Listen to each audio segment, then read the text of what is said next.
I still see signs of this economy reaccelerating and just a mechanically weak labor market that I think is super noisy. The stock market is the economy because the economic growth is driven by high income earners. You can't have a recession with equities at all-time high. You need the correction to have the recession. I'm nervous. I think there's, again, this two-speed economy. And so far, the exuberance of AI and the CapEx there has kept the plate spinning. I don't know. I think the Fed cuts need to be accelerated, though, to really keep things going. I'm a little nervous for potential growth scare here.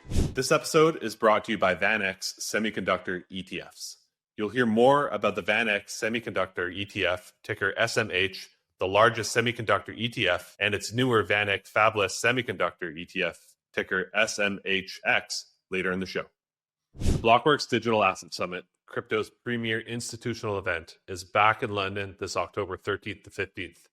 You've got top speakers from BlackRock, Circle, Coinbase, the UK Parliament, and Athena, all under one roof. I'll be there as well, hosting a live forward guidance episode with Quinn and a few others. So if you want to see us record in the flesh, or meet some of the other legends from the forward guidance community, this is your shot.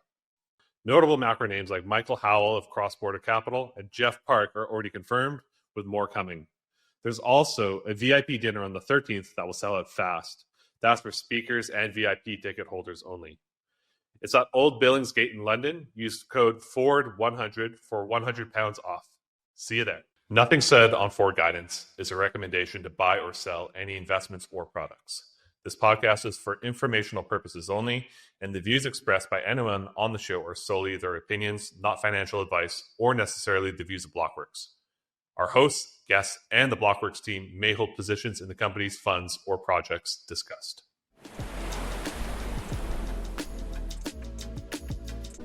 All right, what's going on, everybody? Welcome back to another Roundup edition of Forward Guidance. What's going on, guys? How are you doing? We going hunting or something? What is Quinn wearing? What do we got here? Sweet Auburn Barbecue. It's this really good restaurant in Atlanta. Some BBQ. Are you getting paid for that ad or what? No, I should. Man, I'm so Korean barbecued out after just 3 days in Korea. Like it was good, but man, that's an interesting. Did you have fried chicken? I had fried chicken. I had lots of Korean barbecue. And man, yeah, they don't really eat carbs. It's just like fermented vegetables and then like a shit ton of beef. It's just like, damn. What's the drink you have with Korean barbecue? Soju. Soju, yeah. Yeah. I drank some soju. Yeah, it's pretty good. I hadn't had it before, but yeah. Back from Korea. We had the Origin Summit there last week in Partial Blockworks. Went well. Had a fireside chat with Arthur Hayes that we published yesterday. That was hilarious. It was cool to see how many swear words you can fit in 2 minutes. I think he lapped us in terms of how many he could do on stage. We should bring him on for the Roundup. I think he would vibe with us. Actually, we should do that sometime. That'd be hilarious. Yeah, we need a little more. We got too many white guys. Yeah, exactly. Got to hit our D. I'm colorblind, Tyler. Yeah. All right. So yeah, that conference is done. So now to start talking about the next conference, DAS London, coming up in a couple of weeks here. Going to be a lot of fun. Get your tickets. Going to be having a few different panels. We're going to be doing a live roundup. So Quinn's going to be there. And we also are going to have Michael Howell join in and take over the space of Tyler. So, big shoes to fill. So we're going to be doing a live roundup and Michael Howell will be joining us. So that's going to be fun. So Tyler, you can smile knowing that the shoes that fill you are Michael Howell. That's pretty sick. Yeah, that's great. He's one of my favorites. I never met him in person, but what an OG. Good. Pumped, Felix. Yeah, it'll be good. So yeah, get your tickets. I think FG10 will get you a discount code. There should be some sort of discount code. We'll put a discount code in the description, and that discount code will work for you. So get your ticket. Going to be fun. I'll also be doing a fireside chat with the CIO of Brevin Howard on the digital asset team. So that'll be cool. So check that one out as well. Enough talk about conferences. What's going on, guys? What are you thinking about? What's your vibe? What's the macro outlook? Kick it off, Tyler.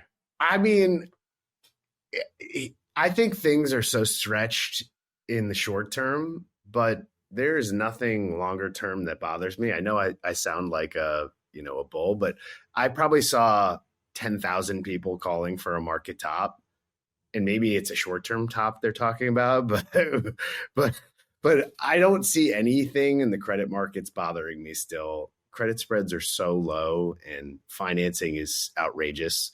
I think Oracle did like a bond deal that was 5 times oversubscribed. So there's nothing worrisome in terms of the macro picture, I don't think. There is some pension rebalancing here at month end where I think it's in the 89th percentile of stocks that need to be sold and, bonds that need to be bought probably. So that month end, quarter end positioning is probably a little bit worrisome along with the shutdown.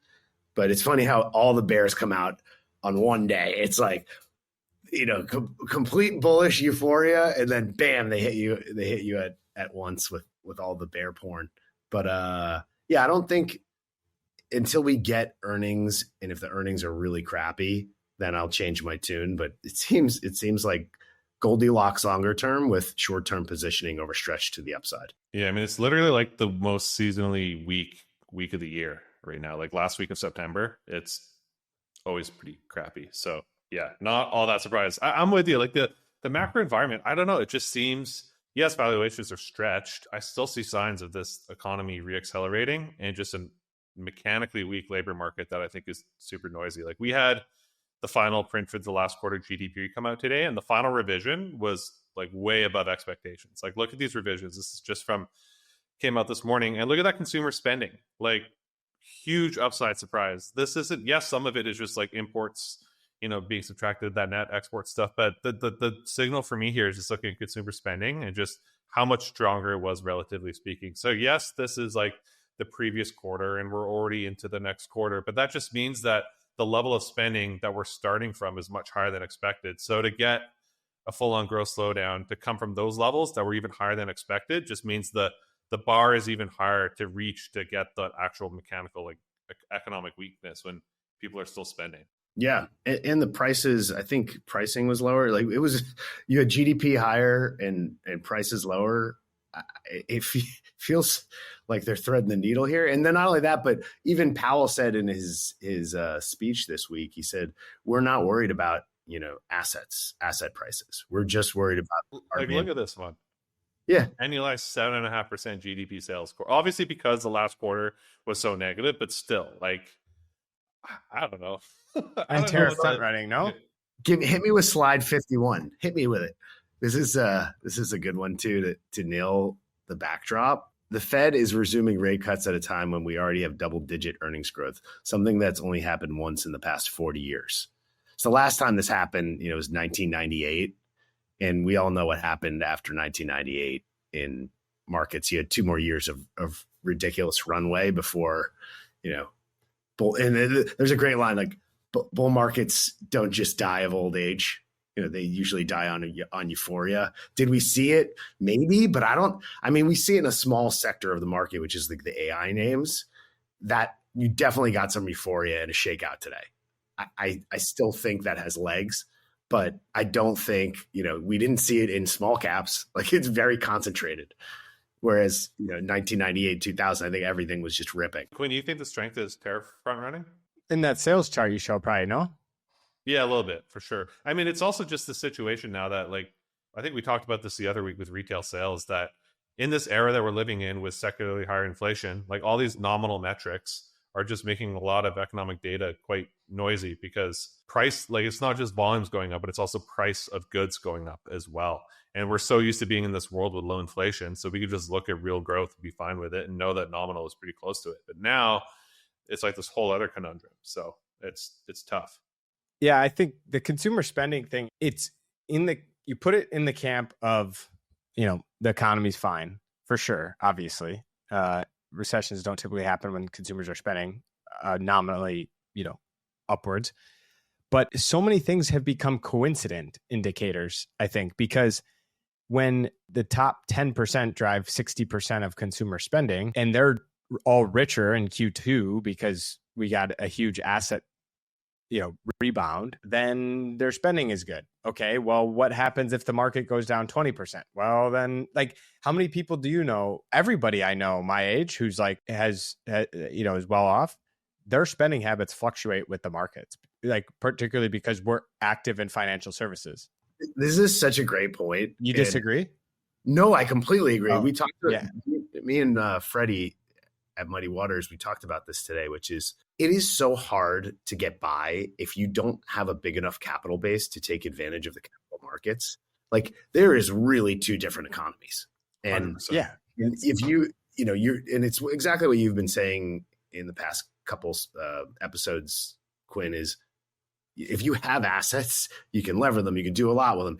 It's the same reason why I say like it's really hard to short the FANGs, because their balance sheets are so goddamn big, and there's so much financial engineering you can do when you have assets. So like if you have a house or you have equities, you can borrow from them. You can do all sorts of things, and you can take advantage of those things, in capital markets if you have assets. But if you're just getting by, that inflation is just crushing you.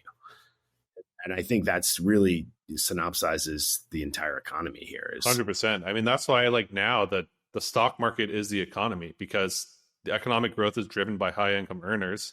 And like to your point, Quinn, it's why everything is so coincident now. Like you can't have a recession with equities at all time high. You need the correction to have the recession, and it's super convoluted. And yes, and to Tyler's point, that's why they are doing everything possible to keep the plate spinning.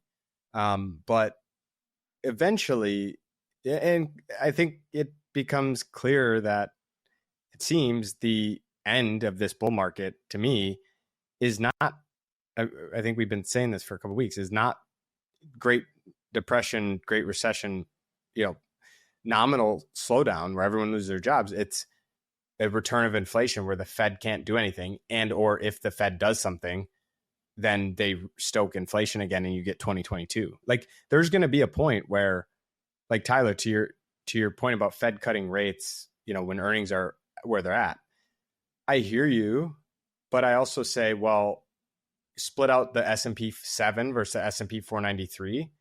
493's earnings aren't nearly as, the earnings is dominated by the Mag 7.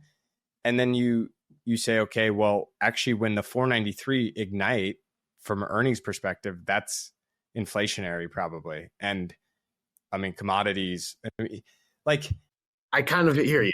I like that. Gold and metals and gold, silver, palladium, platinum, lithium, every single thing you can't print is just sending. Like these things don't go up and then you not like get inflate. Like, and the last straw is oil, and oil's about to go, in my opinion. So we'll see. But my point is that I think I said this on a different one. My point is asset selection is super important. There's going to be things in bull markets. We're in a raging nominal growth environment with inflation for years to come. There's going to be bull markets because nominal prices of assets are going to go up. You just have to be in the right assets. I'm with you. Breakthroughs begin with semiconductors. With over $23 billion in assets under management, the VanEck Semiconductor ETF, ticker SMH, is not only the largest semiconductor ETF, but it has also outperformed the next largest semiconductor ETF. It is built on an intelligently designed and constrained index that includes the whole sector stack, from design to manufacturing. Historically, this unique construction and methodology have helped SMH outperform its closest ETF competitor. Check out the table below. Go to vaneck.com/SMHFelix to learn more. As always, investments in blockchain technology involve risk, terms, and conditions apply. Do your own research. On that point, I want to bring up, I don't know if you guys saw this print from new home sales month over month, 20%. Absolute gangbusters. Like, yeah, we haven't seen that since midway through 2022. And I'm curious if you guys can read on it. I see two potential ones. One is that we saw long-term bond yields rally. So yields lower quite a bit over the last month and a half or so, based off some labor market fears, recession fears, et cetera. That's been selling off recently. So it's either we're seeing that refi wave, or sorry, not refi wave, we're talking new home sales here, but you're seeing that wave where it's like, okay, we got it low enough, boom, going to buy the house, lock that in. And then you see this off. And it's just this correlation to how financialized we are.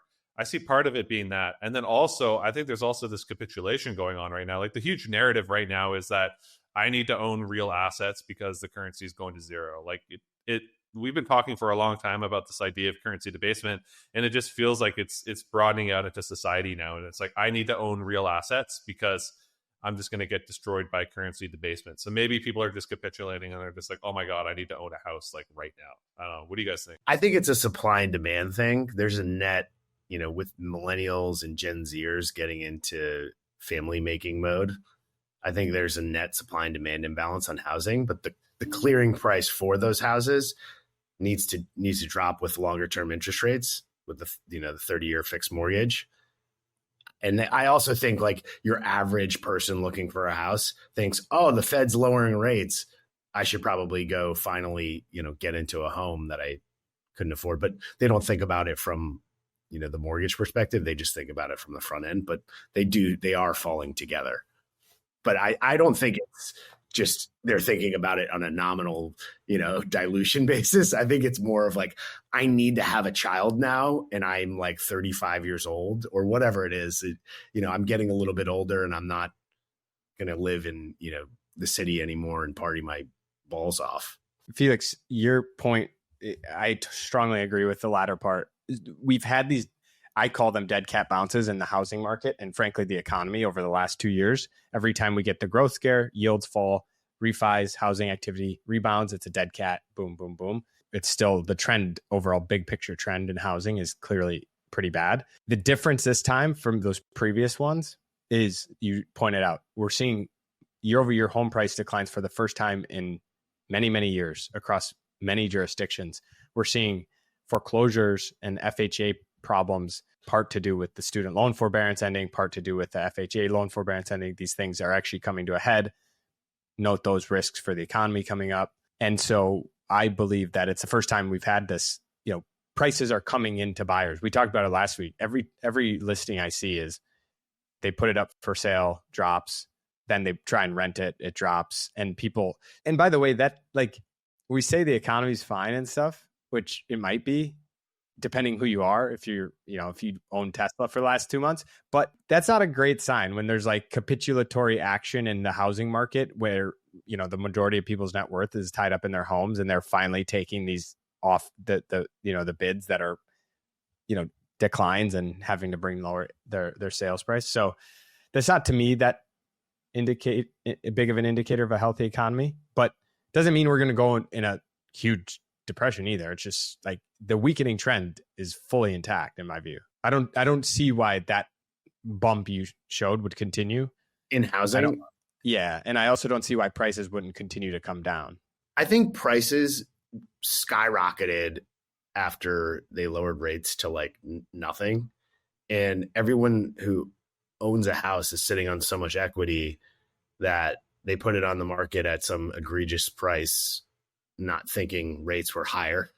And then they slowly are cutting them to find some like equilibrium. I don't think housing's a weird part of the economy because it's so baby boomer owned and they've built up so much equity over the years that it's not like there. And it's also very regional because what goes for a house in like New York or San Francisco is way different than Texas or Idaho or Oklahoma or whatever the hell you're talking. So I don't know if you can glean much on housing. I think what really would be a sign that things are stabilizing is if commercial real estate found a bid. Because like generationally, no one wants to have huge office space or these skyscrapers. There's a giant Google building that's just empty in Austin. It's like no one's working in it. I don't know what the hell they do with all these things. It's kind of wild. I mean, have you seen the day in the life videos? They just have like huge cafeterias where they just eat all day. We don't do anything. It's like adult Disneyland. Yeah. I mean, I say that as a guy working at home, so I don't know. But hey, you're probably, I see you grinding. I see the content you're putting out. Yeah.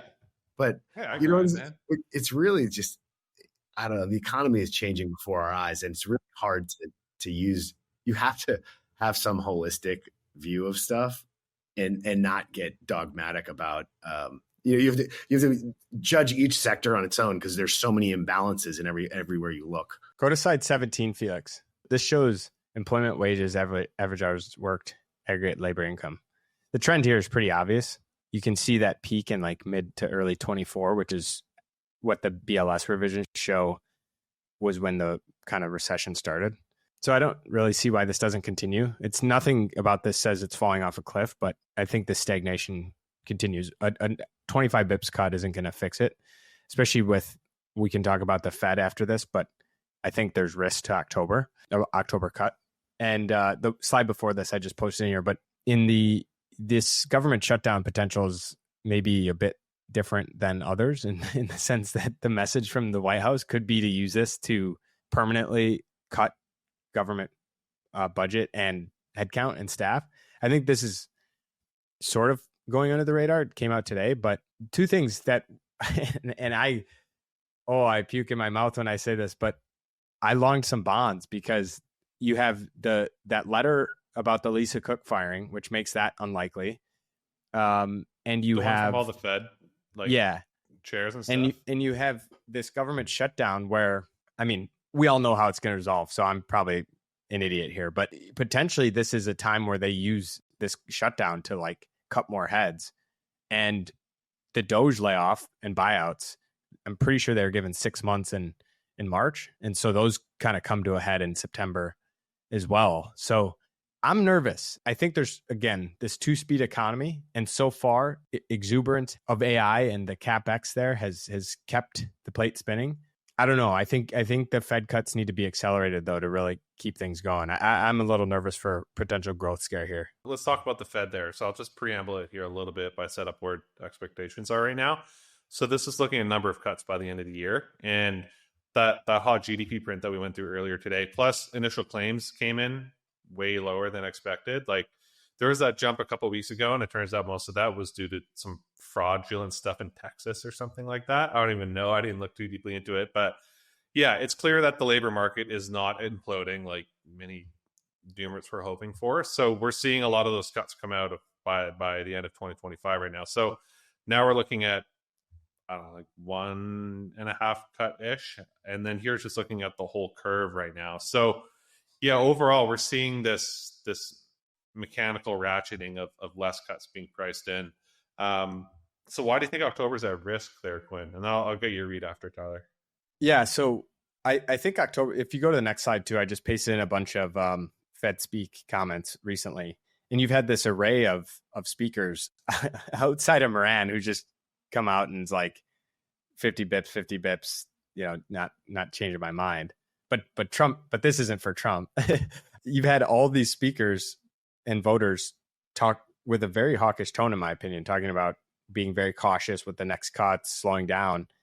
And I think there's risk. So there's two prints, the NFP and CPI before the October Fed, which matter. And I think the risks in both meetings are first upward revisions in the NFP print to previous months. I don't think it's going to be a blowout jobs report by any means, but everybody agrees that the break-even rate is now much lower. Everybody's finally understands the immigration dynamic we've been talking about for a long time. So, even if it's a 40 to 50K print, people will see that as break-even. And if there's revisions. And then the other thing is I think there's risk to the CPI in this month coming, or October coming in hot. So I just think that the risk to October is there, maybe a bit more than the market's giving. You go to the next page.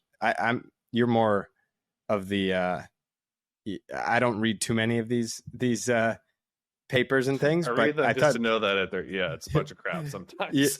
I thought this was interesting where these people swear by these models and R-star and all this stuff, and how low their median real Fed, the Fed fund projection set plots are relative to where their models show. And we also need to take that recent set plot with a grain of salt, because when you go from, I myself at the time was like, wow, they upgraded GDP and lowered the unemployment rate and added more cuts. Like if Moran's coming in there with like, oh, GDP is going to be 8% and unemployment's going to be 4%, but we're going to cut 8 times, that's going to move an otherwise pretty condensed distribution. So it'll change the mean. Anyways, part of my nervousness around a growth scare is that there's these things coming to a head. And then I want to talk about the dollar liquidity shortage potential a bit later. But at a time when, the market's forward looking, I don't think if the Fed doesn't cut in October, if they wait till December, because there's only 2 left, none in November, I think that's growth scare material for the market. But what if we don't get the employment print if the government shut down? Yeah, or if we move Get it to to sign quarterly nothing. employment prints. Yeah. We're going to move to quarterly inflation and semi-annual employment prints. So as of now, the derivatives market is not expecting a government shutdown, but that might change. In terms of like the implied policy, it's saying there's a government shutdown. And these things are fated like 9 times out of 10, but this time, who knows? That might be, if you're thinking like game theory on the Republicans, it might actually pressure point. Down. So I don't base any of my market, like it's all a big sham anyways. We know it's going to happen is they're going to spend more and whatever probably. But one thing I'm thinking is like, we remember the last 3 months, 4 months pretty well, where everything they've done is to pump markets. Literally every comment out of their mouth. There was a time period from January to April where they did not care at all about markets. And if you think about it, like we are getting to that time period where like you're committing to a path in 2026 because of midterms where you need to be pumping markets. If you're in office, you have a little bit of a window here where you can do some stuff, work some, let's say, weakness or issues through the system and let things digest here. And the things I see is, one, this government shutdown, markets down 10% on government shutdown. Oh, it's the Dems' fault. Okay. 2, we already know Powell's going to get blamed. So if the market's down, it's Powell's and the Dems' fault, the shutdown and the no interest rate cuts. And then 3, I think this next one that I find interesting we can talk about too is there seems to be a change of rhetoric from the US on oil and Russia. And I've been a big fader of this because Trump has literally done everything in his power humanly possible to get the price of oil down and talk it down. And every deal has been cut around oil. End the war in Ukraine too. And that's just tried to end the war. It looks like he's given up and capitulated. He's just like, Putin can't be talked to. I think the whole reason we're instigating Venezuela is to get them to do something accidental towards us so we can take their oil. Like, so all these things are for oil. And then this rhetoric change, he had a call with some, I think it was a Hungarian president around, stopping, India stopping Russia oil. So there might be a window here where he kind of doesn't care and tries to rip some Band-Aids off, but I don't know. I'm not like planning for it, but it's interesting to see some of these headlines come across. Coincides with the buyback blackout period too, which is like, into earnings, you get usually 2 weeks of no bid. And this is my big market structure thing is like these periods, along with the structural pension rebalancing, it opens up for more volatility over these periods. There's a great chart I had. Check this one out. It's slide 49. This is from my buddy at Jones, JJ. Shout out to JJ. But he said this. The Goldman Sachs basket of most shorted stocks is the most overbought since the height of the meme stock crazies in 2021. This was yesterday. While the VIX is well below its 10-year average, and net short VIX contracts standalone around 102,000. Flow specialists like Goldman Sachs write that U.S. pensions are modeled to sell 22 billion of stocks at the end of the month.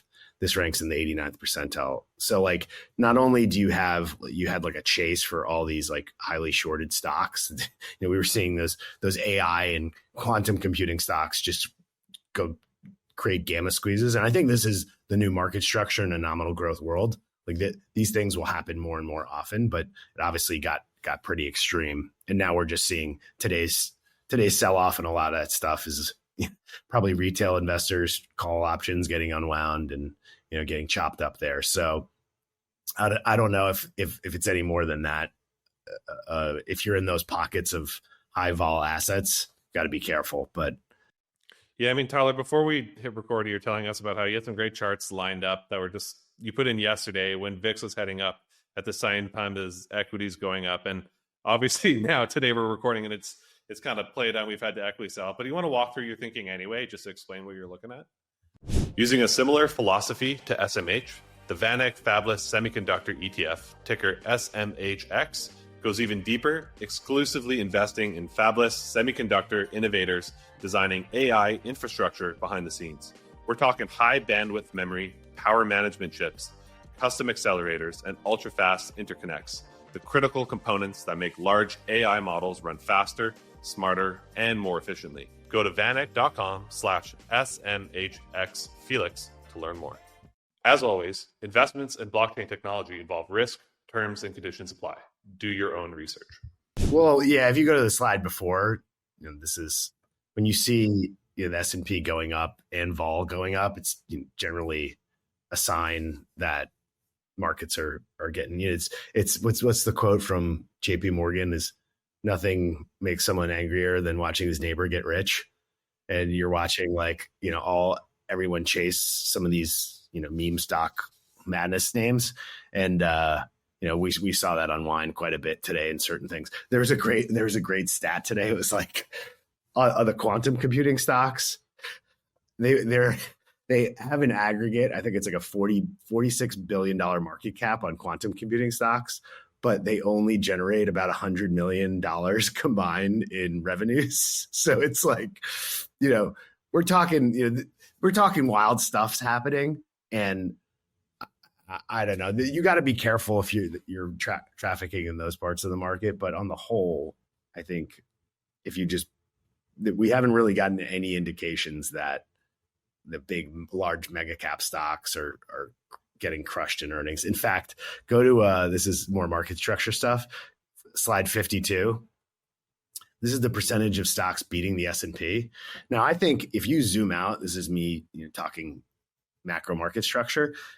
If we are in a rate cutting cycle still, that was just up there, yeah, and we're seeing small caps absolutely underperform massively, and if small caps start outperforming the S&P, we're going from a very centralized stock market to a decentralized stock market. I think we've hit the peak of centralization in terms of the power dynamics of all these platforms.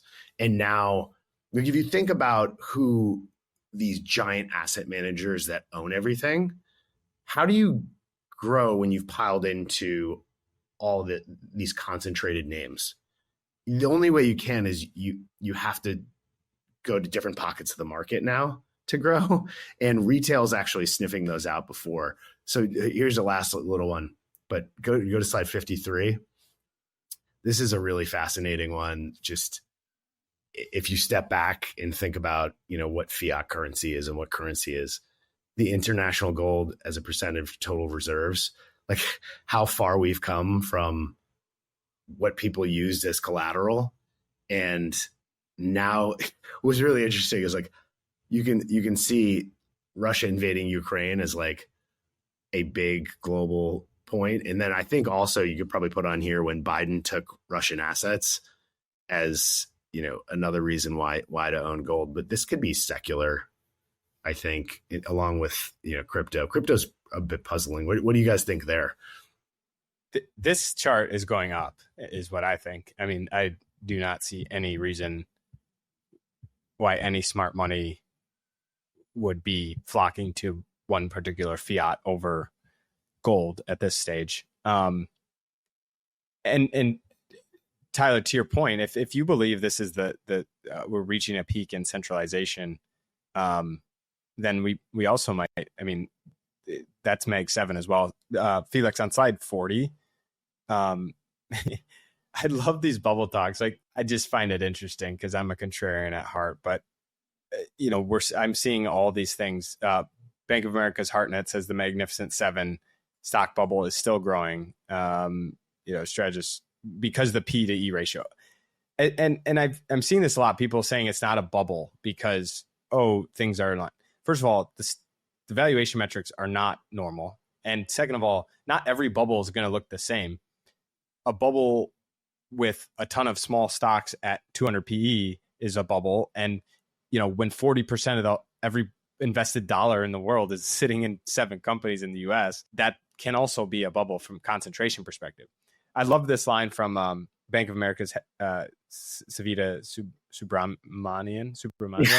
I think. Good luck. I know who we're talking about. Quant strategy, but she had this line in this BofA report. S&P trades rich on 19 of 20 metrics. 4 just hit all-time highs. Market cap to GDP, price to book, price to operating cash flow, and enterprise value to sales are at fresh highs.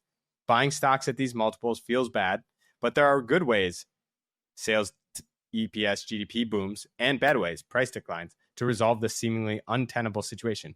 Or perhaps this situation is not untenable. The index has changed significantly from the 80s, 90s, and 2000s. Perhaps we should anchor to today's multiples as the new normal rather than expecting mean reversions to a bygone era.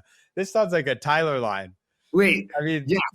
that is not what you hear at bottoms. I'm not calling for a top. I'm just saying asset selection matters. Know what you own. If you own SPY, you own 7 companies. Like, that's all I'm saying.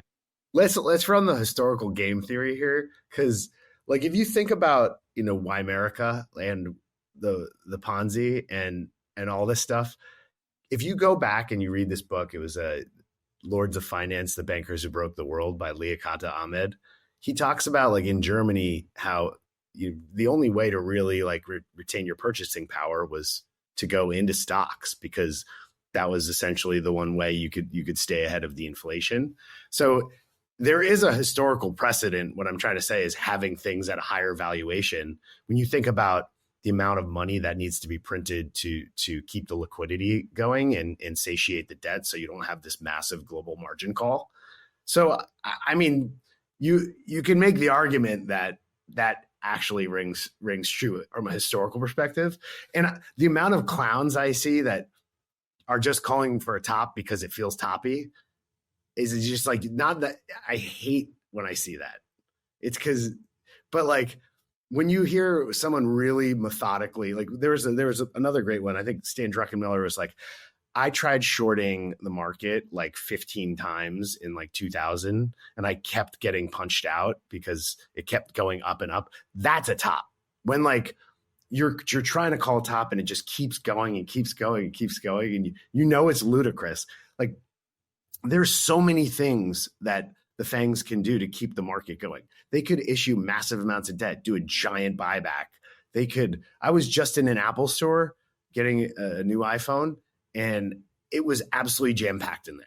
Like I don't know. I feel like bubbles happen when people aren't in the store or where things roll over. But there's so much financial engineering you can do here with credit. So you could issue a bond at 6% and just buy back your stock. It's just like that will just keep happening. Like I don't understand why not just keep the leverage going. If they're diluting the currency at 8%, you're actually making 2% by issuing debt.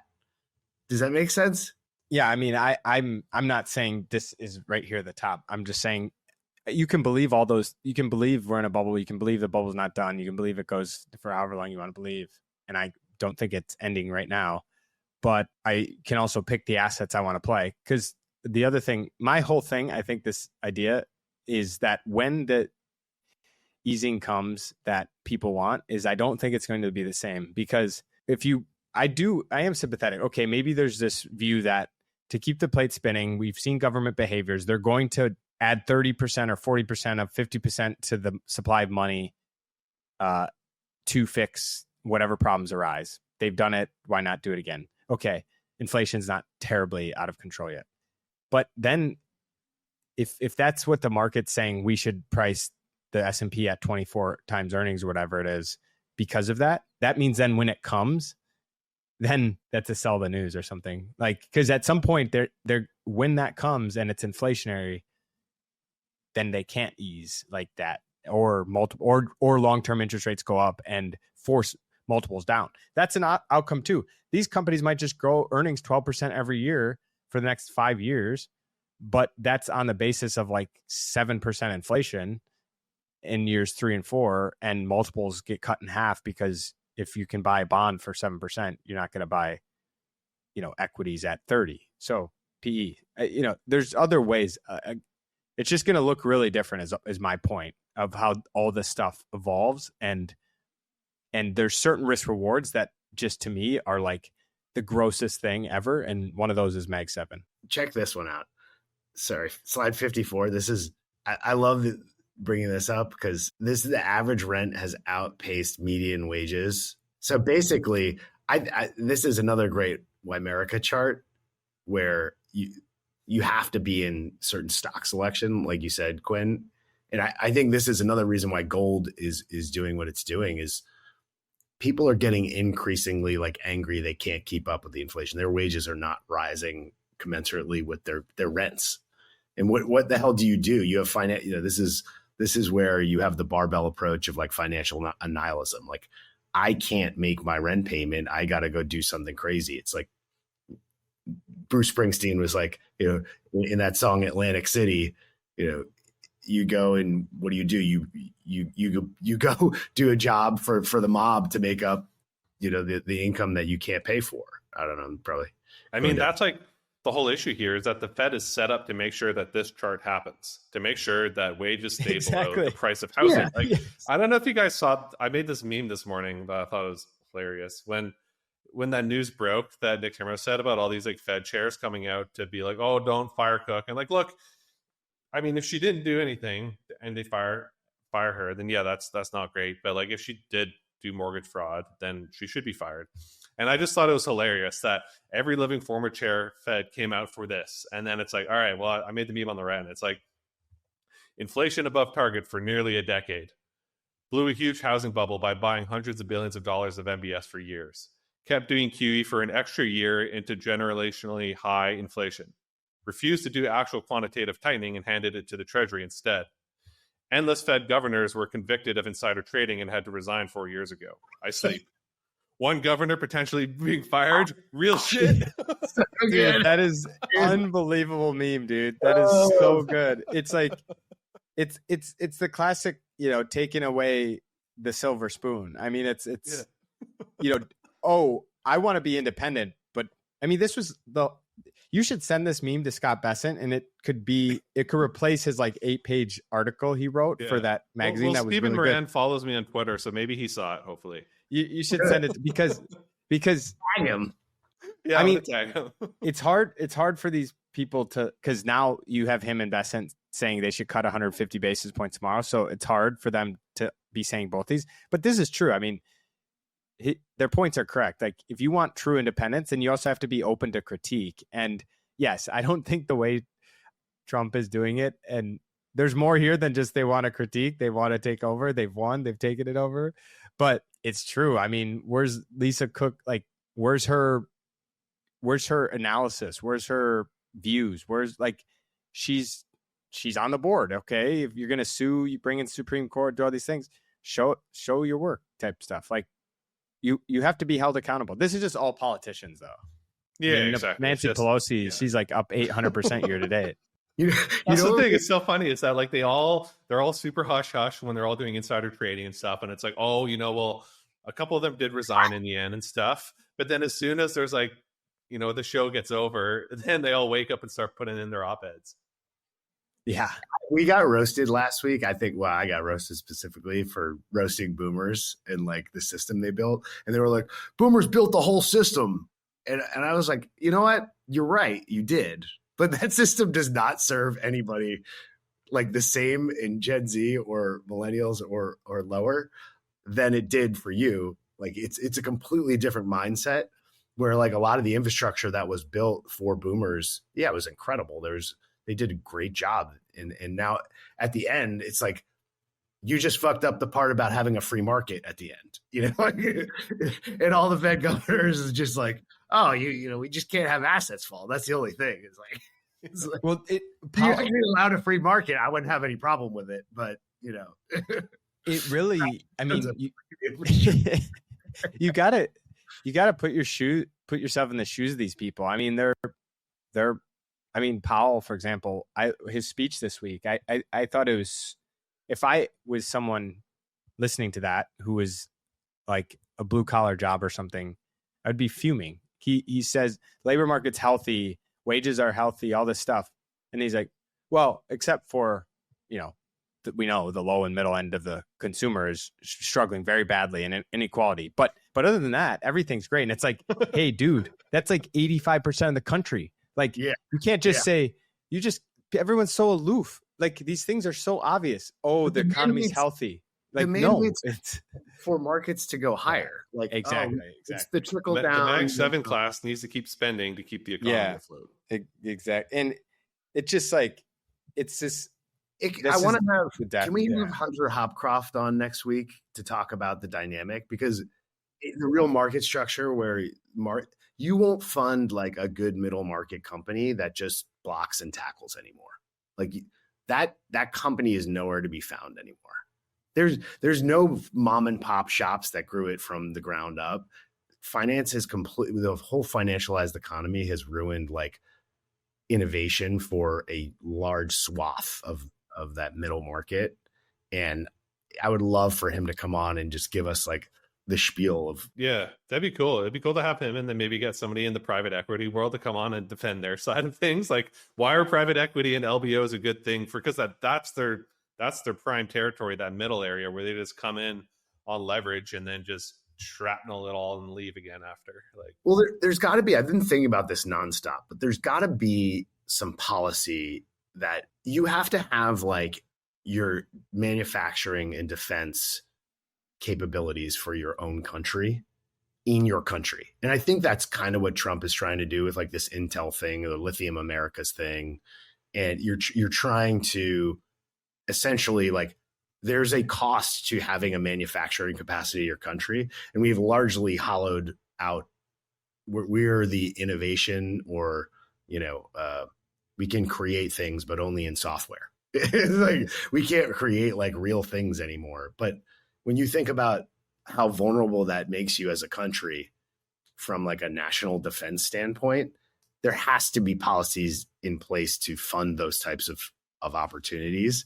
That it's largely, markets have just gone full, bozo on financing meme shit and ridiculous SPACs and treasury companies. And then, to all the large cap tech company dystopia where we spend most of our lives online talking to each other, not in face to face. Felix, go to slide 43. This is another one that's funny that goes to what we were just talking about critiquing like evaluation. Okay. Everybody will scream. This is not a political statement, but an observation is everybody cannot believe that the Department of Education is getting, defunded and try to be removed, etc. Okay.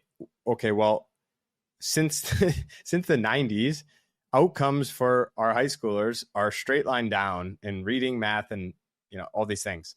So what the hell is the Department of Education doing? I don't know. I don't think ending it is the answer. I don't know what the answer is. I'm just saying we got to be able to talk about it. But if you go back up 2 slides of 41, I clipped these from a Bloomberg article this week that shows the shift in wealth by age. And this is why politics is not any longer a red versus blue thing. It's a young versus old, which also, because of the wealth distribution being favoring old people, you can see for this 55 to 69 and the 70 plus, you've had the shift in wealth skyrocket in the last 5 years, 20 years, and the people in their 40s and under 40 is plummeted. And then that's why on the next slide, you get the things like Memdani, who, seem like going to win New York. I that's a horrible thing, like, for markets.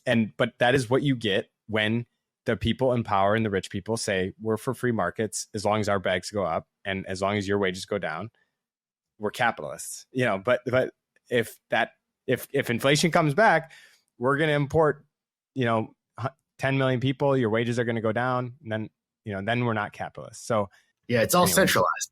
It used to be decentralized, and now it's centralized. And I think the only way you break that is through, you have to own different currencies. Like, you have to own different assets outside the norm. Here, this is one last one. I thought that was super fascinating. 45, slide 45. If you think about the things, boomers own, like large equity and home equity, right? That's not what's leading the charge on this latest. This is the change in net worth over, 10 years. And you can see the different bars of what's adding to this latest rally in net worth. And it's not home equity anymore. The light blue line or bar chart is home equity. And this is largely driven by stocks and other stuff. So as they're on this easing cycle, home equity is not a large part of it. So this is my theory of like, go from low volatility assets to high volatility assets. The bell curve, boomers have cornered the bell curve of, they've mid-curved everything and squeezed the yield out of all the assets you can squeeze the yield out of. I'm exaggerating, saying just boomers, but like a lot of, the over financialized economy has allowed you to squeeze the juice out of a lot of assets for the middle class and lower class. And now I think the government really has to push the fiscal spigots on, and that's what's causing this, boom in stocks, you could say. But I don't think it's going to come from the historical assets that boomers own anymore. It's interesting. Last week we were talking about the comparison between gold and Bitcoin and why gold's been doing so well, and Bitcoin's has been a troubling one to own on like a risk to reward perspective. And I feel like we're sort of seeing the resolution of that begin right now. Like, it's clear what the trade is fundamentally, so I see it there. But again, gold has just been so much cleaner. Like, we've been banging the drum on it for a few weeks now, and it's just been nicely grinding higher. Whereas Bitcoin has just been certified mental illness every day, basically. Like, it's just like huge liquidations. And I think some of it, we talked about this last week, is the issue with owning crypto right now is that digital asset treasury overhang in terms of once they start slowing down their buys, these DATs, most of them are trading at a discount to MNAV right now, other than like Tom Lee and MicroStrategy. But even there, they're sort of tapped out. But you have that air pocket created because they bought a bunch and then the price runs up. And then as soon as that marginal buyer disappears from the market, you have sellers come in at higher prices that look like value to them. And then you get that air pocket situation that we're basically in right now. And that's what's sort of kept me hesitant. I still own long-term Bitcoin bags, but hesitant on anything shorter term horizon, like less than 4 months. And we're starting to feel like that air pocket is coming out now, but it's clear why gold has been such a cleaner trade. I don't know how you guys think about all that. When our July and August investor letters were basically, I was basically throwing my hands up and was like, I'm not participating in private Ponzi grift pipes into SPACs and these scam companies and doing all the insider trading that a lot of these people are doing. So, and none of this makes sense. So we built a very strong bull case on gold and wrote about it for our 2 July and August monthly letters, pounding the table, met with skepticism. People are like, dude, gold, come on, like blah, blah, blah, blah. Why not just crypto? And now this week I had 2 investors reach out asking how to get more metals exposure. So I took some chips off my gold position this week. I hopefully I can buy back more. I still think this thing's going to run for a while, but I think maybe Tyler, you can go if you want, but then I want to talk about this dollar liquidity thing that is a hunch I have. I'm a little bit puzzled. Less on the altcoin stuff, but more on Bitcoin. In the big scheme of things, it hasn't really pulled back that much. It's just that people play with leverage. And so all the crypto bros, I think that's probably the biggest problem with market structure is the hyper liquid type stuff can really make you wealthy very fast, but it can also, it giveth and taketh away. And I think we're seeing what I think is a capitulation on a lot of the leveraged trading rather than anything fundamental, because macro wise, the liquidity cycle is very, very strong, I think. And like we talked about several times, credit spreads and dollar liquidity. Like if you look at emerging markets, it's really a sign that dollar liquidity is pumping. If you look at gold, dollar liquidity is pumping. Why isn't it going into crypto? I think also there's less with other growth in the rest of the world, you're less incremental dollars going into crypto, right? Like if everything else is working, like if AI infrastructure is working, how much money gets sucked out of crypto to go into that theme, right? So you have to think about each relative dollar. If there's not like a super growth theme there, it's coming out. Granted, I do think that we've hit some sort of bearish capitulation point here relative to other, volatility in the market. I think I don't want to call a low in the corn, but it feels to me like the sentiment couldn't get more bearish here. I bought a little bit. I don't think it's fully over, but I think we're getting close. versus that air pocket that we've been talking about. Mm-hmm. But we're only like Bitcoin's pulled back from what was the highs 126 at 110. Yeah, like relative. I'm old enough to remember back in the day when we had 85% pullbacks. Like that was just a few years ago.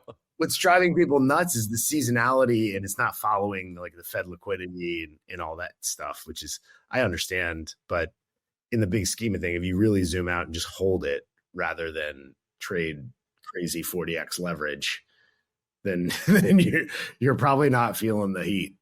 All right, Quinn, walk us through this dollar thing. Yeah, so go to slide 34. There's some things that are related, but not the whole thesis. But I thought they were interesting for to frame the where this is coming from. So we obviously have this H-1B thing, which is just like a shit show, like a lot of things. But the international student arrivals to the U.S., I mean, they're down in many cases 30% year over year, which is huge. They dropped 20% in August. Tens of billions of dollars come from international students in the U.S. each year. Next one, you have the H-1B visas, which you can see this is very much a India thing. They're not playing ball on trade, and siding with the trio of Putin and Xi. So they're gonna go after this. And I mean, it's clear this is very, everyone throw their hands up, but it's a very India targeted thing, and China to some extent. But when we're speaking in large strokes here, it's sort of irrelevant for everything else. And on the right is the big tech companies, by the way, Amazon, Microsoft, Meta, Apple, Google. So I'm surprised that if this goes through and stays, because those tech companies hold a lot of sway, but let's see. But the main message I want to talk about, those are protectionist policies. On the next page, talking about tariffs. And a side effect that's not talked about is this idea of a trade. You have your trade balance, and you have your current account balance, and you have or your fiscal balance. You have the U.S. running historically massive deficits, massive trade deficits, meaning we're the largest consumption economy globally. We import more than we export. And so we have this huge trade deficit. China is the biggest trade surplus nation. What happens? Okay, that's one. When we import and have to pay for all these goods we import way more than we export, we're sending dollars globally. You get a dollar, you get a dollar, you get a dollar. These people, these countries, these companies, they're reinvesting in the U.S. They're buying U.S. assets. They're buying U.S. treasuries. They're buying U.S. small companies. They're paying U.S. employees, whatever. When you seek to yank that overnight, seemingly, and what I would argue is we haven't seen the full effects of this yet because the 90-day delay, okay? Everybody front ran. We got the big spike in imports. Things in Q2 look good. Everybody front ran. Dollars going everywhere. Now, since August, September, the tariffs are enacted, and that reorienting of supply chains, whatever you want to call it, is going to have to take hold as these 10, 15, 20, 30% tariffs are sort of formalized. That's less dollars flowing everywhere for people to use to buy dollar assets. Okay. The other big deficit we run is fiscal. So at the beginning of the Trump administration, they said, we're going to reduce our trade deficit. Okay. We're going to manufacture more at home, need to import less, employ more Americans. Fantastic. Can get on board. And we're going to reduce our budget deficit. We're going to spend less. We're going to rein in excess government. We're going to cut, waste and fraud and Doge. Okay. Those work together. You cut spending. You need to issue less debt. Therefore, you don't need as many buyers for your debt because you're running a more fiscally balanced account. However, and so that's okay when you reduce the trade deficit. You don't need as many foreign buyers of your debt. Now, what they do, they're keeping the tariffs, reducing the trade deficit, less dollars going elsewhere to be recycled into U.S. assets, but they're maintaining the fiscal spending, the fiscal deficits. It's declining slightly thanks to tariffs. It is year over year, the metrics, it's still very high, but it is, since tariffs taking place, it is declining. But that presents a problem for dollar supply. And so this chart just shows, this is a little bit unrelated, but it shows Chinese exports, China's still exporting. Their ports are as busy as ever. Their international cargo flights are busy as ever. They're sending to Europe. They're sending to Southeast Asia, Latin America, Africa, India, etc. And on the next slide just shows tariffs are ramping still. So we're at about 30 billion, 360 billion annualized. So my point is, everyone's talking about these M2 charts, etc. You had a big TGA refill, which was hugely liquidity dampening. And you have this notion that, okay, there's maybe M2's rising, but there's less foreign buyers. We're seeing the charts of gold now surpassing foreign treasury holdings. And there's less dollars being produced on a daily, weekly, monthly basis for foreigners to buy U.S. assets. So that bid for U.S. assets there's a headwind there. And I think, the next slide shows this is dollar positioning, CFTC net combined positioning. We're at this is a max chart. This goes back to the 95. I mean, these are huge dollar short levels, like massive, massive shorts in the dollar. And also at a time, which I should have put in here, but I didn't, interest rate differentials are very, very low for U.S. yields. So it's a very interesting situation. I think that the dollar looks extremely strong here. And I think this sort of liquidity crunch has the potential to also influence what I think could be a growth scare if we get more weakness. But this is sort of what I attribute this sell-off to, and not that I know when it ends, or maybe it did end, or I'm not sure. But I think this is something that's going to become a bigger topic because there's just less foreign USD flows, and I think you could get some of these pockets of dollar short squeeze. There's a ton of shorts here to be squeezed out. Secularly, I think everyone's right to assume dollar goes lower, but I don't know. I wouldn't want to be short dollar here. That was fascinating because I've been looking at the Dixie, and yeah, to your point, like it feels like it should go lower, but it's doing the complete opposite right now. Everybody's short. Everybody and their brother's short. And by the way, I think dollar, like gun to my head, I think dollar higher, but I also don't think it matters that much for commodities because I think there's some things under the hood that are different, and everybody's fiscally stimulating, everybody's supporting the market. Remember, this is a fiat to fiat game. Normally in a normal world, when the dollar strengthens, it's due to a growth scare. It's due to, these things. Today, you just have the cleanest dirty shirt as a reason to rally, and a lot of shorts to squeeze. I don't think it really impairs materially the commodity picture. In fact, I think I said earlier, oil, I think, looks really good here. There is this line in the Sovereign Individual. I think it said something like, when dollars and gold rally together, that's usually a sign there's plumbing problems in the system. And today was the first day we did see dollars and gold rally. So I think this is an important thing to keep an eye on. If this keeps going, I think you might be right. But I don't know, the power of the Fed to jawbone the dollar lower is very strong too. They're still in an easing cycle, right? They could just say, we'll just ease. Okay. Yeah, but what can they say that what can we hear that's gonna make you turn more dovish on the dollar? I mean, we know Powell's out in 6 months or whatever. We know you have Steve Moran overtaking. Is like there's like, aside from Trump maybe sending in the National Guard to clean up the Fed or something under his that building's dirty, we need to clean it up, and everything's out there. Like what more surprise are you gonna? And by the last thing I'll say, dollar up thesis also. Okay, beginning of 2025, huge dollar strength, blow off top and make 7, all this stuff. Okay, make 7 is levered dollars, by the way.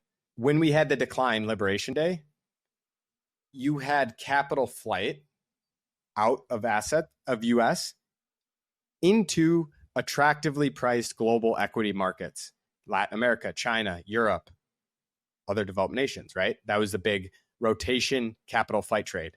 Today, that trade is kind of played, and we're back to where we were, actually above those valuations. and everybody's fully valued effectively. I mean, you have Germany looking like they're probably going to go into recession. They can't really cut anymore. I mean, they will, but like not great. Europe's in a very tough place. So this is the first time where it's like, could we get the traditional dollar up? And this is part of my growth scare thesis, dollar up, because the rest of the world is, everybody's just long everything. So like the thing about bubbles is this doesn't have to mean it's the end of the bubble, but you also have to remind yourself that bubbles are violent, and bubbles are big ups and violent downs, and then intervention and big up again. And they're not for the faint of heart. So go look at, we can make the 98, 99 comparisons, then go pull up the 98, 99 chart of the NASDAQ and how many times it went plus 30, minus 20, plus 30, minus 10. You got to play the rules of the game in both ways, I think. Like, yeah, which it's going to shape. They're battling narratives right now. Yeah. I'm open to yours. I think you're open to mine. Absolutely. That's what makes a market. Yeah. But I think we're both bullish on gold in the meantime. Hey man, I mean, it's playing out. We like literally the week you were out, Tyler, getting into your new job, Quinn and I are just like pounding the drum on gold, and we're just like, it's the only trade. And I think half the comments were like, oh, top in gold, and it wasn't the top in gold. So it was way before. Yeah, it was an unbelievable entry, by the way. I know. Yeah. We're gonna rebrand Quinn as the next Rick Rule or Rob or Rob McEwen. Who are these guys? Rob Freeland or what's the name? Exactly. We need a new type of generational blood in the gold markets. Quinn Thompson. Well, you have such an array of listeners to the show. You have the diehard crypto who are like, this is macro and whatever, and then you have people who are like more macro and think we're like crypto bros, like degens, which obviously we play both sides, but we can. I like that it's actually dynamic. Besides the fact that we roast boomers all the time. Yeah, we do ask for it. I'm just kidding. I love boomers. Yeah, my parents are boomers. I love them. Yeah. All right, let's leave it at that. Good chat. So that was a good one. A lot of charts. So if you're listening to this, definitely watch on video. I don't know if you're still watching on audio these roundups. I don't know what you're doing because we're looking at charts every week. You're missing half the show. So you want to see good stuff, boys. Scruff and what is that? A Canadian tuxedo you're wearing there? Denim. Yeah, exactly. I love it. Good stuff, boys. Good weekend, guys. All right, we'll talk. See ya. See ya.